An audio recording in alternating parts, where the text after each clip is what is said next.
ఉందా? అమ్మ ఎలా ఉంది?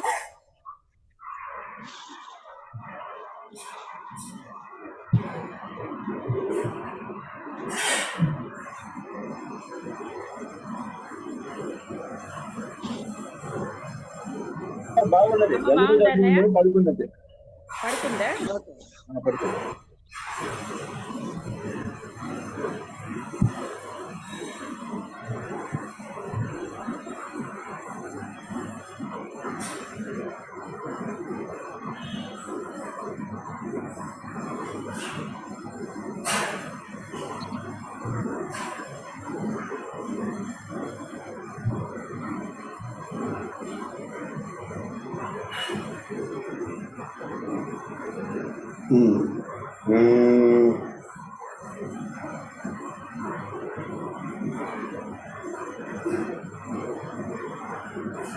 ఇష్టపడమరా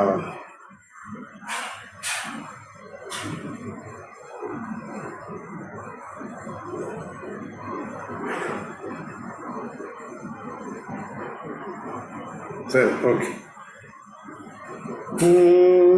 ఇప్పుడు ఈయనకి ఆశ్చర్యం కలిగింది. కిందకి చూశాడు. కిందకి చూస్తే ఆయనకి ఈవిడ కనిపిస్తున్నది. చూడగానే ఎవరు? దృశ్యతే నైవ కోప్యత్ర విస్మయో మే ప్రజాయతే. ఏవం విచింత్య హనుమాన్ అధో దృష్టిం ప్రసారయత్. కిందకు చూశాడు. చూస్తే తత్ర దృష్ట్వా మహాకాయాం సింహికాం ఘోర రూపిణీం. అట్లా కిందకి చూసేటప్పటికి మహాకాయ అయినటువంటి, అంటే చాలా పెద్ద శరీరంతో ఉన్నటువంటి సింహిక అనేటువంటి ఒక ఘోర రాక్షసి, ఘోర రూపిణి, మహాఘోరంగా ఉంది దాని యొక్క రూపం. అలా అది కనపడింది. కనపడగానే ఒక్కసారి ఆయన వెంటనే ఏం చేశాడు? ఆయన పపాత సడిలే తూర్ధం పద్యామే వాహన, వాహన కాదు ఆవాహన అన్నమాట, మే వాహన దృషా. ఆయన ఒక్కసారిగా నీటిలోకి ఆ పైనుంచి కిందకి ఒక్కసారిగా దూకేట. దూకి దాన్ని పపాత సలిలే తూర్జం, నీళ్లలోనే ఆ పాదాలతోటే తొక్కి దాన్ని చంపేశాడు. అదే వాల్మీకి రామాయణంలో కొంచెం తేడాగా ఏంటంటే, ఇది ఇక్కడ కూడా ఇతను చాలా తన యొక్క శరీరాన్ని పెంచి, బాగా పెంచి, దాన్ని కూడా పెంచనిచ్చి, అప్పుడు దాని నోట్లోకి దూకి దాని యొక్క ఆయువు పట్లు లోపల ఉన్నటువంటి ఆ గుండెకాయని మొత్తం చీల్చి చంపేశాడని వాల్మీకి రామాయణం చెప్తుంది. ఇక్కడ పాదాలతో తొక్కి చంపేశాడని ఇంకా అయిపోయిన తర్వాత పునరుత్య హనుమాన్ దక్షిణాభిముఖో యయౌ. ఇంకా ఎలాగో ఇంకా పైకి లేచాడు కదా. పునరుత్య హనుమాన్ దక్షిణాభిముఖో యయౌ. ఇంకా మళ్ళీ లేచి దక్షిణాభిముఖంగా బయలుదేరాడు. తతో దక్షిణమాసాద్య కూలం నానాఫలద్రుమం. కూలం అంటే ఒడ్డు, తీరం. అక్కడ ఇంకొంచెం ముందుకు వెళ్ళగానే ఇంకా సముద్రం అయిపోయింది, దక్షిణ తీరం కనబడింది. ఆ తీరానికి చూశాడు. ఆ తీరంలో ఎంతో మంచి మంచి అడవులు కనిపిస్తున్నాయట. అక్కడ లంబ శిఖరం అని దాని మీదకి దూకాడు అని చెప్తారు. నానా పక్షి మృగాకీర్ణం నానా పుష్పలతావృతం తతో దదర్శ నగరం త్రికూటాచలమూర్ధని. త్రికూటాచలం అనేటువంటి ఆ త్రికూట పర్వతం మీద నిలబడి ఉన్నటువంటి ఆ లంకా నగరాన్ని ఈయన చూశాడు. ప్రాకారైర్బహుభిర్యుక్తం పరిఖాభిశ్చ సర్వతః. ప్రాకారాలన్నీ కూడా చాలా ఎక్కువగా, పరిఖలు ఇట్లాంటివన్నీ మంచి మంచి ఆయుధాలతోటి ప్రాకారాలతోటి ఉన్నది. ప్రవేక్ష్యామి కథం లంకాం ఇది చింతాపరో అభవత్.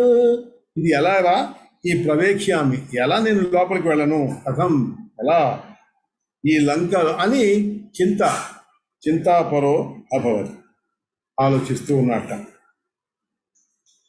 ఈ రావణ పాలితమైనటువంటి ఈ లంకలోకి రాత్రౌ వేక్ష్యామి సూక్ష్మో అహం లంకాం రావణపాలితం. రావణపాలితమైనటువంటి ఈ లంకలోకి నేను రాత్రిపూట మాత్రమే ప్రవేశించాలి, అది కూడా సూక్ష్మమైనటువంటి ఆకారంతోనే వెళ్ళాలి, ఇంత పెద్ద ఆకారంతో వెళ్ళకూడదు అని అనుకున్నట. అని అనుకుని కాసేపు అక్కడే ఉండి రాత్రి అవుతుండగా ఏవం విచింత్య తత్రైవ స్థిత్వా లంకాం జగామసః. ఇంకా రాత్రి అవుతుండగా లంకలోకి వెళ్తున్నాడు. ఎప్పుడైతే ఇతను ధృత్వా సూక్ష్మం వపుర్ద్వారం ప్రవివేశ ప్రతాపవాన్ సత్రలంకాపురి సాక్షాత్ రాక్షసీ వేషధారిణి. తను ఎంత చిన్నవాడిగా రూపం దాల్చి మహాప్రతాపవంతుడైనటువంటి వెళ్తున్నా లంకాపురి యొక్క అధిదేవత ఉన్నదే అది ఆవిడ రాక్షసి ఆ వేషంతో వచ్చింది. వచ్చి ఒక్కసారిగా ఆంజనేయుని చూసింది. ప్రవిశంతం హనుమంతం దృష్ట్వా లంకా వ్యతర్జయత్ కస్త్వం వానర రూపేణ మామనాదృత్య లంకిని. ఎవరా నువ్వు? వెళ్తున్నావు లోపలికి, లంకిని అయినటువంటి నన్ను కూడా నువ్వు లెక్క చేయకుండా నువ్వు లోపలికి వెళ్తావా? అది కూడా ఎలాగా?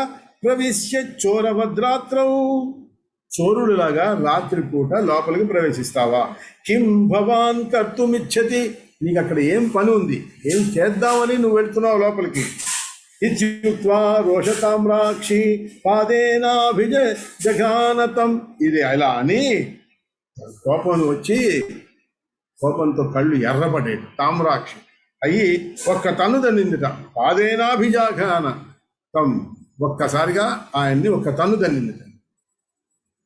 తన్నేటప్పటికీ ఉత్థాయ ప్రాహసా లంకా హనుమంతం మహాబలం, లేచాడు. లేచి హనుమన్ గచ్చ భద్రంతే హనుమాన పితాం వామముష్టినా వజ్జయా అహనత్. ఒకసారి స్త్రీ కదా అని ఆలోచించి ఆవిడ్ని ఎడమ ముష్టితోటి అంటే ఎడం చేతితోటి ఒక చిన్న ఇలా దెబ్బ కొట్టాట.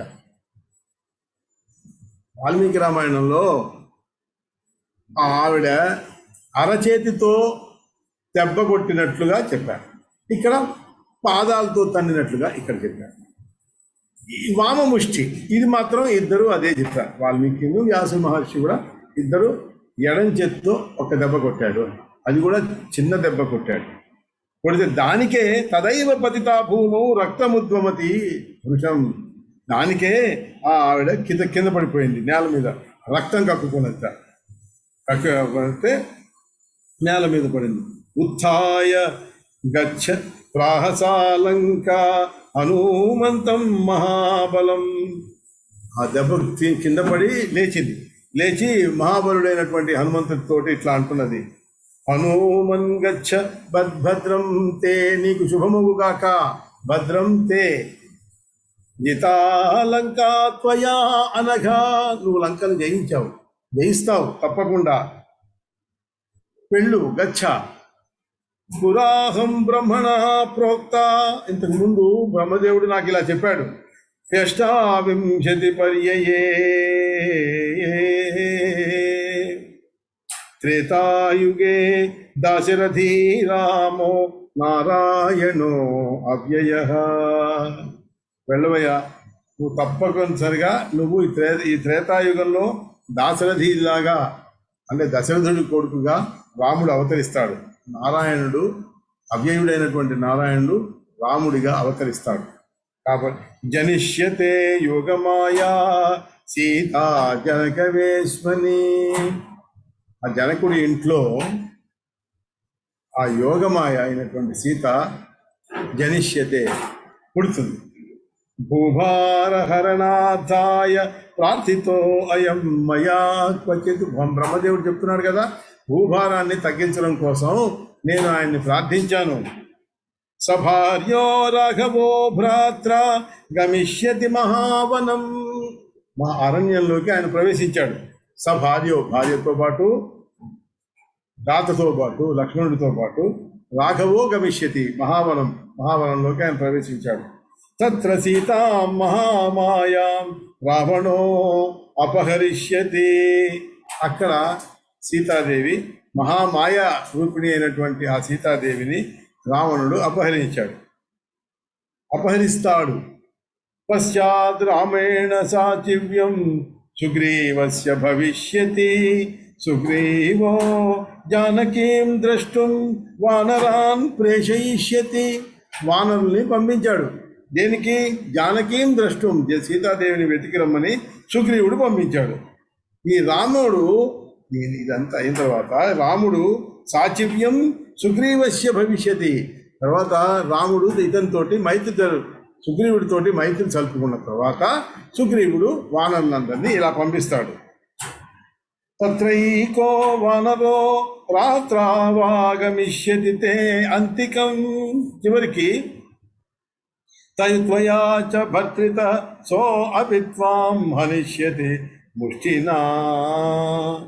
నిన్ను ఒక రాత్రి ఒక వానరుడు నీ దగ్గరికి వస్తాడు.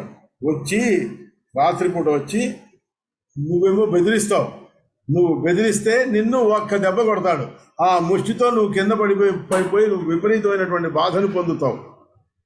తేనాహతాత్వం యథితా భవిష్యసి యదా నఖే తదైవ రావణాత్ శాంతో భవిష్యతి న సంశయః.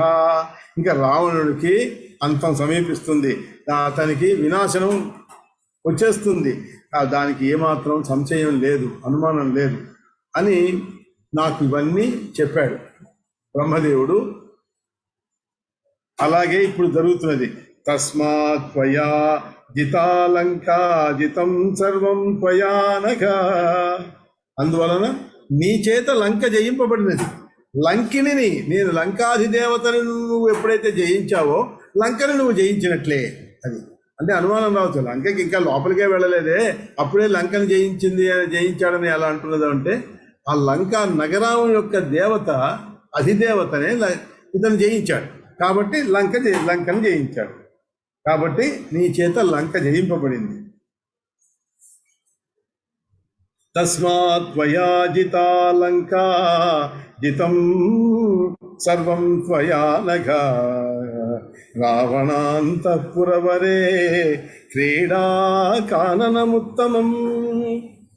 చూసావా, శ్రేష్టమైనటువంటి రావణుడి యొక్క అంతఃపురంలో ఉత్తమమైనటువంటి క్రీడావనంలో మధ్యలో దివ్య వృక్షాలు నిండి ఉన్నటువంటి అశోకవనము ఉన్నది. అక్కడ ఆ అశోకవనంలో సింసుపా వృక్షము ఒకటి ఆ వనానికి మధ్యలో ఉన్నది. తన్మధ్యే అశోకవనిక దివ్యపాదప సంకులా స్థితస్యాం మహావృక్ష సింసుపా నామ మధ్యగః. ఈ సింసుపా నామ వృక్షం ఈ అశోకవనంలో మధ్యలో ఉన్నది. తత్రాస్తే జానకీ ఘోర రాక్షసీభి సురక్షితా. అక్కడ దాని మధ్యలో ఆ జానకీదేవిని ఘోర రాక్షసులందరూ పర్యవేక్షించి సురక్షిత అంటే వాళ్ళ చేత పరిరక్షింపబడుతున్నది ఆవిడ. కాబట్టి దృష్ట్వైవ గచ్చత్ త్వరితం రాఘవాయ నివేదయ. వెళ్ళి చూడు, గచ్చ వెళ్ళి దృష్ట్వైవ చూసి త్వరితం రాఘవాయ నివేదయ, రాఘవుడికి తొందరగా వెళ్ళి చెప్పే, నివేదించు. నేను ధన్యురాలనైపోయానయ్యా. ధన్యాం అహం అప్యద్య చిరాయ రాఘవా. ఇప్పటికీ స్మృతిర్మమాసీద్ భవపాశమోచని. భవపాశాలు అంటే ఏంటి? సంసార బంధాలు. ఈ సంసార బంధాలని వదిలించేటటువంటి శ్రీరాముడి యొక్క స్మృతి నాకు ఈనాటికి కలిగింది. నేను ఎంత అదృష్టవంతురాలని, నేను ఎంత ధన్యురాలని. ఇప్పటికైనా సరే, ఇంత చిరకాలం నేను ఇక్కడ ఇలా పడి ఉన్నా, నాకు ఇప్పటికైనా సరే నాకు ఈ సంసార పాశాలని వదిలించేటటువంటి శ్రీరాముడి యొక్క స్మృతి ఇప్పుడు నాకు కలిగింది.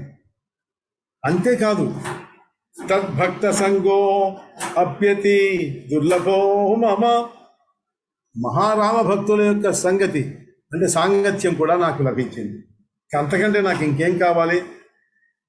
ప్రసీదతాం దాశరథి సదా హృది, నా యొక్క మనసులో ఎప్పుడూ కూడా దాశరథి అనుగ్రహంతో ఉండుగాక అని ఆ లంకిని అనుకున్నది అని అన్నది ఆ పవమాన సుతంతో.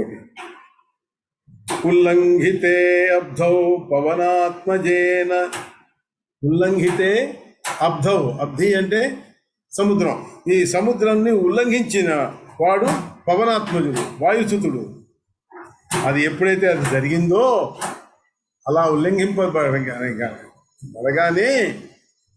అంటే ఈ కార్యం ఎప్పుడైతే జరిగిందో పవమానసుతుడు ఎప్పుడైతే ఈ సముద్రాన్ని దాటి అవతలికి వచ్చాడో ధరాసుతాయాశ్చ, ధరాసుతాయాశ్చ, ధరాసుత అంటే ఎవరు? భూదేవి యొక్క పుత్రి సీతాదేవి, సీతాదేవి యొక్క దశాననశ్చ, రావణాసురుడి యొక్క పుష్పోరవామాక్షి భుజశ్చ తీవ్రం, ఈ ఎడమ కన్ను ఎడమ భుజాలు అలా అలా అలా అదిరినైట. ఎప్పుడైతే ఈ ఆంజనేయ స్వామి ఈ సముద్రాన్ని లంఘించి దాటి అటువైపు వెళ్ళాడో అప్పుడు సీతాదేవి యొక్క ఎడమ కన్ను ఎడమ భుజం ఇట్లా అదిరినైట. అట్లాగే రావణాసురుడి యొక్క ఎడమ భుజం ఎడమ కన్ను కూడా అదిరినైట. ఇంకోటి ఏంటి? రామస్య దక్షాంగమే అతీంద్రియస్య, అనే అతీంద్రియుడైనటువంటి అంటే జితేంద్రియుడైనటువంటి రాముడి యొక్క శరీరం యొక్క కుడి భాగం అదిరిందిట. పదే పదే అలా తీవ్రంగా అదిరిందిట. దీని అర్థం ఏంటి? ఆడవాళ్ళకి ఎడమ వైపు అదిరితే శుభం జరుగుతుంది. అట్లా సీతాదేవికి ఎడమ కన్ను ఎడమ భుజం అదిరినాయి కాబట్టి ఇది. అట్లాగే రావణాసురుడికి కూడా ఎడమ కన్ను ఎడమ భుజమే అదిరింది, కానీ వాళ్ళకి కుడివైపు ఉండాలి, ఇది అశుభం జరుగుతుంది కాబట్టి రావణాసురుడికి అశుభ నిమిత్తం అయింది. ఇక్కడ రాముడికి కుడివైపు కుడి భాగం పదే పదే కొట్టుకున్నది కాబట్టి అది మంచి ఇది నిమిత్తం జరిగిందనమాట. ఇట్లా సుందరకాండలో ప్రథమ సర్గ పూర్తి అయింది.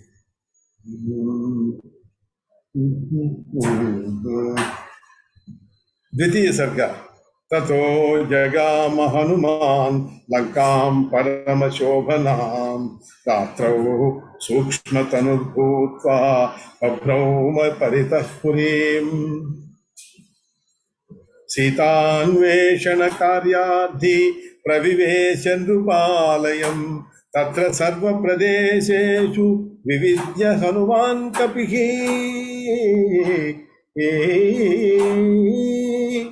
తర్వాత ఈ అత్యంత శోభాయమానమైనటువంటి లంకాపురిలోకి, లంకాం పరమశోభనాం, లంకాపురిలో హనుమంతుడు ప్రవేశించాడు. ఎలాగా?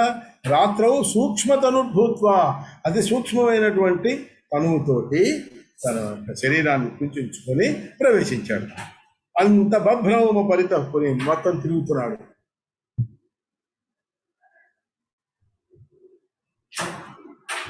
ఇంకా సీతాన్వేషణ కార్యార్థి ప్రవివేశ నృపాలయం మొత్తం వెతికాడు. జాయిన్ అయిపోయిన తర్వాత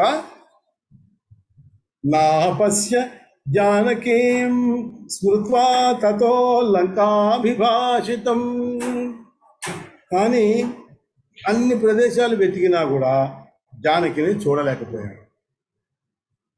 అప్పుడు వెంటనే జగామ హనుమాన్ శీఘ్రం అశోకవనికాం శుభాం.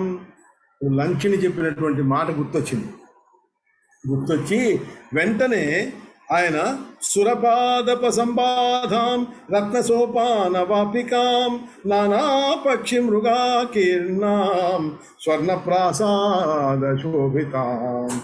ఈవిడికి లంకిని చెప్పింది కదా, ఆ సింసుపా వృక్షం ఉంటుంది, ఆ అశోకవనం ఉంది, ఆ అశోకవనంలో మధ్యలో సింసుపా వృక్షం ఉంది.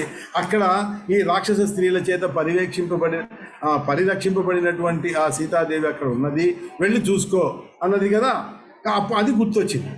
మొత్తం ఇదంతా వెతికిన తర్వాత గుర్తొచ్చింది. ఇక్కడ చూడండి, ఆధ్యాత్మ రామాయణంలో ఇతను చెప్పుకున్నాడు. మనకి వాల్మీకి రామాయణంలో ఆయన మొత్తం రావణుడి యొక్క అంతఃపురము, పుష్పక విమానము, అక్కడ ఉన్నటువంటి గదులు అవన్నీ చూసినట్లుగా ఆ స్త్రీలందరూ ఎలా ఎలా ఉన్నారో అవన్నీ కూడా వర్ణింపబడ్డాయి. కానీ ఇక్కడ ఇదేమి చెప్పట్లా. ఎందుకు? లంకిని చెప్పింది అక్కడ ఉన్నదని. కాబట్టి ఇదంతా వెతకక్కర్లేదు. కాసేపు వెతికాడు, గుర్తొచ్చింది లంకిని చెప్పింది కదా అని. గుర్తు రాగానే వెంటనే అశోకవనానికి ఈయన వెళ్ళిపోయాడు. ఈ మాట ఇక్కడ, ఈ స్పృహ ఇక్కడ ఉన్నది. వాల్మీకి రామాయణంలో ఇలా లంకిని చెప్పలేదు. ఒకటి, సంపాతికి నేను కనబడుతున్న సంగతి మాత్రమే చెప్పబడింది. కానీ ఈయన ఇప్పుడు ఇక్కడ కూడా ఈయన ఇదంతా వెతికాడు, గుర్తు లేదు. సంపాతి లంకలో ఉన్నదని చెప్పింది, కానీ ఈ అశోకవనంలో ఉన్న సంగతి ఈయన మర్చిపోయాడు. ఇక్కడ ఎప్పుడు మళ్ళీ గుర్తొచ్చిందన్న. గుర్తు వచ్చి ఈయన మొత్తం ఇదంతా సురపాదప సంబాధాం రత్న సోపాన వాపికాం అంటే ఏంటి?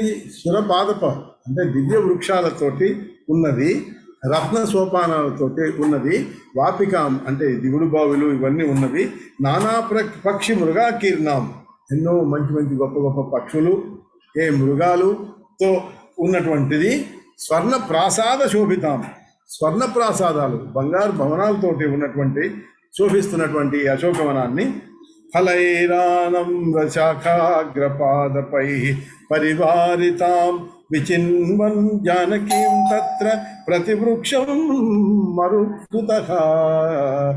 అక్కడ సింసుపా వృక్షం అంటే ఏమిటో, ఏది ఎక్కడుందో మనకు అది ఆయన తెలియదే. అన్నీ ఇప్పుడు వెతుకుతూ కూర్చున్నాడు. ఏ వృక్షంలో, ఏ వృక్షం దగ్గర ఆవిడ కూర్చుని ఉన్నదా అని వెతుకుతూ ఉండి ఈ జానకి దేవి కోసం వెతుకుతున్నాడు. దదర్శాభ్రం లిహం తత్ర చైత్య ప్రాసాదముత్తమం. అక్కడ వెతుకుతూ ఉంటే ఈ చైత్య ప్రాసాదం అనేటువంటి ఒక పెద్ద భవనం కనపడింది. అది ఒక భవనం అంటే అది ఒక దేవాలయం లాంటిది అన్నమాట. అలాంటి దాన్ని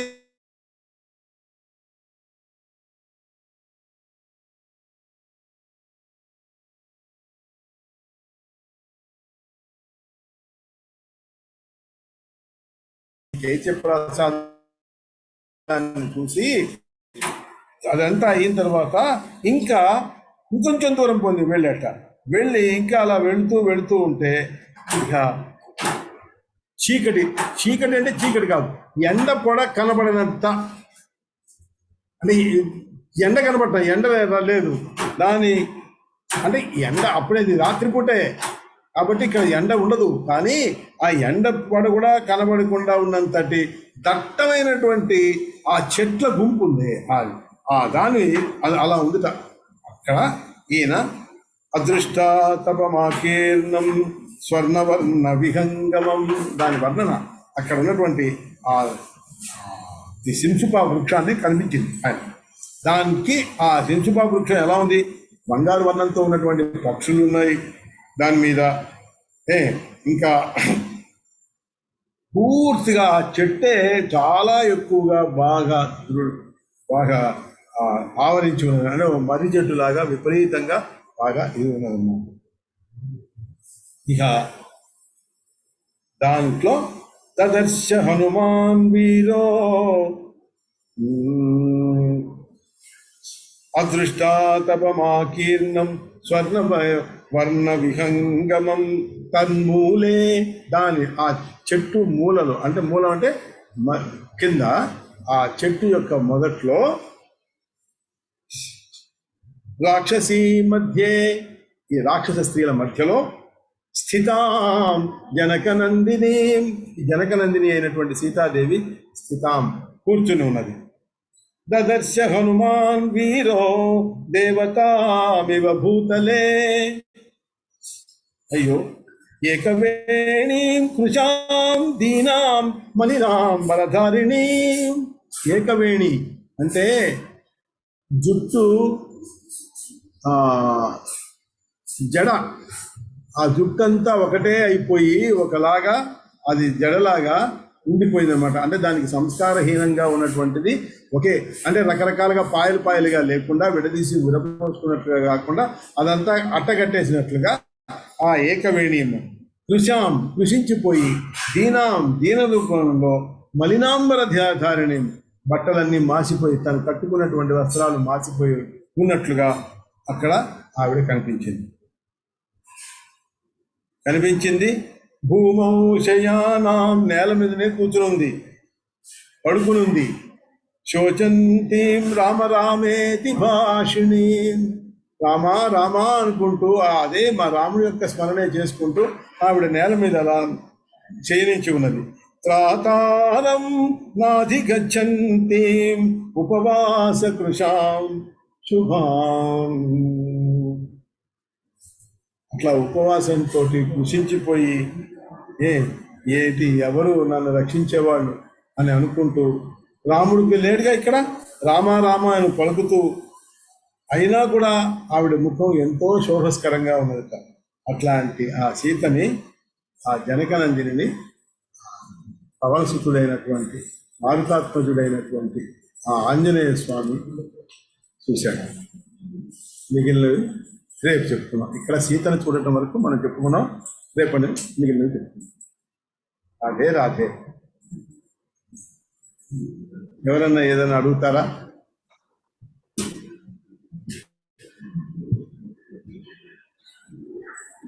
ఎవరు లేరు కదా.